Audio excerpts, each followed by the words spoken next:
ایک مولوی صاحب آئے میرے جاپان کے سفر سے پہلے نا, تو بڑی ٹینشن میں نا بیٹھے ہوئے مجھ سے ملے. میں نے ان کے چہرے کا طرز کھا کے ان کو ٹائم دے دیا. میں نے کہا کوئی بیچارے بہت ہی غمزدہ لگ رہے ہیں, تو بیوی مر جاتی ہے تو ایسا غم ہوتا ہے, ان کو ایک اور مل گئی تھی اس لیے ایسا غم تھا. یہ عجیب قسم کی ٹینشن ہے, آدمی کو سمجھ میں نہیں آ رہا ہے اس کو مبارکباد دوں یا میں تعزیت کروں. تو میں نے کہا کیوں آپ اتنے افسردہ؟ انہوں نے کہا میں نے ایک اور شادی کی ہے, بیوہ ہے, اس کے بچے بھی ہیں یتیم, وہ بھی میں نے رکھ لیے ہیں, تو اب اتنا خاندان میں دباؤ ہو رہا ہے. اور مفتی صاحب ایکچولی میری نیت جو ہے, پھر صفائیاں بہت زیادہ لوگ پیش کرتے ہیں نا کہ میری نیت کوئی مزے اڑانے کی نہیں تھی, سنت پوری کرنے کی تھی, اور پتہ نہیں وہ ان کو ایسا لگ رہا تھا بہت غم ہوا ہوا ہے. تو وہ احساس کمتری میں چلے, اتنا ریئیکشن ہوا, ان کو لگا کہ یہ کام میں نے صحیح نہیں کیا.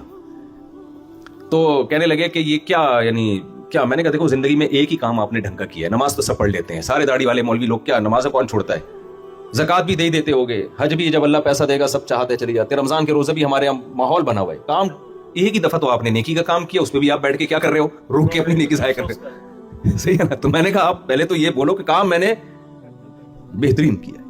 ایک اور اس سے ملتا جلتا, یہ دو جڑواں واقعات ہیں, یہ جڑواں واقعات ہیں. جب یہ ہوگا تو اگلا والا لازمی ہوگا, کیونکہ لوگ پرانے جو بیان سنتے ہیں نا پھر وہ کہتے ہیں یار یہ قصہ 20 دفعہ سنتے ہیں. دیکھو یہ جڑواں واقعہ ہے. یہ پیناڈول کی 2 گولی کھائی جائے گی تو فائدہ ہوگا, ایک سے فائدہ نہیں ہوتا. ڈاکٹر کہتے ہیں کھاؤ تو پھر اکٹھی 2 کھاؤ. تو ایک اور صاحب آئے, ان کا بھی ایسا ہی کیس تھا, دوسری کی انہوں نے, تو بڑے جھگڑے, ان کی بیوی بہرحال راضی ہو گئی.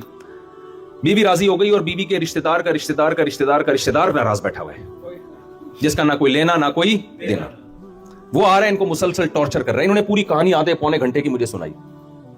کہہ رہے ہیں یار اصل میں ہوا یہ کہ جب اس نے مجھے بہت زیادہ تنگ کیا اور ٹارچر کیا تو میں نے ایک تھپڑ لگا دیا اس کے. اب مجھے مفتی صاحب خدا کی قسم میری اس کو تھپڑ مارنے کی نیت نہیں, غلطی. اس کو اس پہ بہت افسوس ہو رہا ہے کہ میں نے ہاتھ کیوں اٹھا. کوئی یہ بھی نہیں کہ بڑے بزرگ ہوں, وہ جو عمر میں ایجڈ لوگ ہوتے ہیں وہ تو چاہے کوئی بھی ہو بھائی, ان پہ ہاتھ.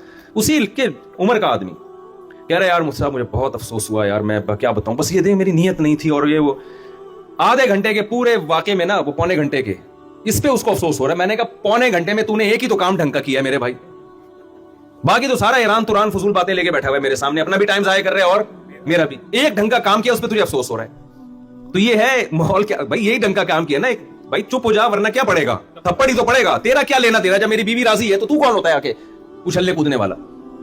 تو بعض دفعہ انسان زندگی میں ایک ہی ڈھنگ کا کام کرتا ہے اور اسی پہ اس کو کیا ہوتی ہے, ندامت ہوتی ہے. تو یہ حلال کام ہے بھائی, صحیح ہے نا, زنا سے بچ رہے ہو, حلال کی طرف جا رہے ہو,